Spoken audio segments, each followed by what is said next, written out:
March 12 ഈ തീയതിയിൽ തിരുസഭ അനുസ്മരിക്കുന്ന വിശുദ്ധർ: വിശുദ്ധ സെറാഫീന, വിശുദ്ധ തെയോഫെയിൻസ്, വിശുദ്ധ എഗ്ബിനൂസ്, വിശുദ്ധ ബെർണാഡ്, വിശുദ്ധ എൽഫെജ്, വിശുദ്ധ മമീലിയൻ, വിശുദ്ധ മാക്സിമിലിയൻ.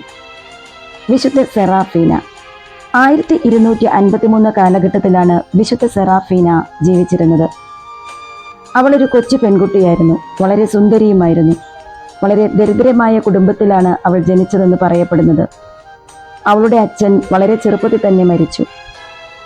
ടാസ്കിനിയയിൽ സാൻ ജെർമീനിയയിൽ വിശുദ്ധ സെറാഫീന ജനിച്ചത്.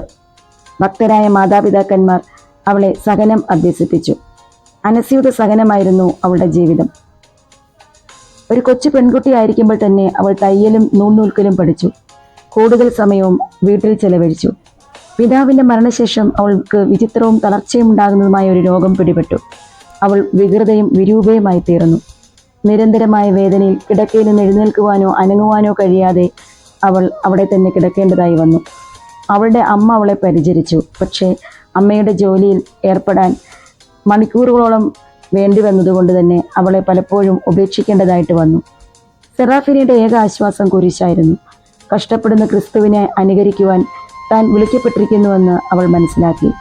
എന്നിട്ടും അവൾ ഒരിക്കലും പരാതിപ്പെട്ടില്ല. അവൾ ശാന്തയായി അങ്ങനെ തന്നെ തുടർന്നു. അവളുടെ മുഖത്ത് നിന്ന് മനോഹരമായ എന്തോ ഒന്ന് തിളങ്ങി. പിന്നീട് അവൾക്ക് മറ്റൊരു പ്രഹരം ഏൽക്കേണ്ടി വന്നു. അവളുടെ അമ്മ മരിച്ചു. അവൾ പൂർണ്ണമായും നിരാലംബയായി. അവളുടെ രൂപവും രോഗവും അയൽക്കാരെ വെറുപ്പിച്ചു. അവളെ സന്ദർശിക്കുകയും ഭക്ഷണം കൊണ്ടുവരികയും ചെയ്ത ബെൽഡിയ എന്ന പെൺകുട്ടി അവളുടെ ഏക സുഹൃത്തായിരുന്നു. വിശുദ്ധ സെറാഫീന തൻ്റെ വായനയിൽ മഹാനായ വിശുദ്ധ ഗ്രിഗറി മാർപ്പാപ്പയുടെ വലിയ കഷ്ടപ്പാടുകളെക്കുറിച്ച് കേട്ടിരുന്നു. അദ്ദേഹം അവളുടെ പ്രത്യേക വിശുദ്ധനായി. അവൾ അവനോട് പ്രാർത്ഥിച്ചു. അദ്ദേഹം സഹിക്കേണ്ടി വന്ന കഷ്ടപ്പാടുകളിൽ നിന്ന് ശക്തി പ്രാപിച്ചു.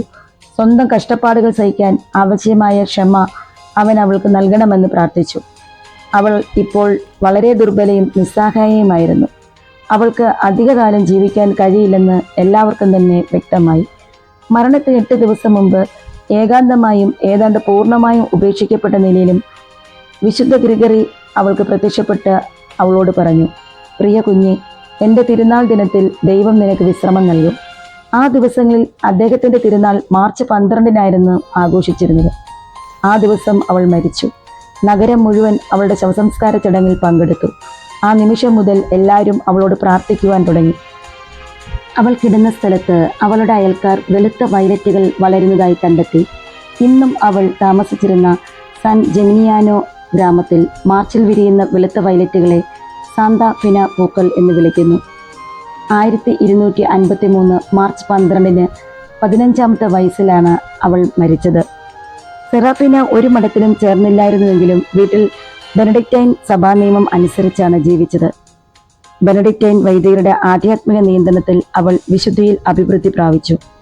കഷ്ടപ്പെട്ടിരുന്ന സെറാഫീന നാട്ടുകാരുടെ പ്രിയപാത്രമായിരുന്നു.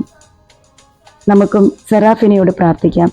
വിശുദ്ധയായ സെറാഫീന, ലോകത്ത് കഷ്ടപ്പാട് അനുഭവിക്കുന്ന എല്ലാ വ്യക്തികൾക്കും വേണ്ടിയും പിതാവായ ദൈവത്തോട് നിരന്തരം മധ്യസ്ഥം വഹിച്ച് പ്രാർത്ഥിക്കണമേ.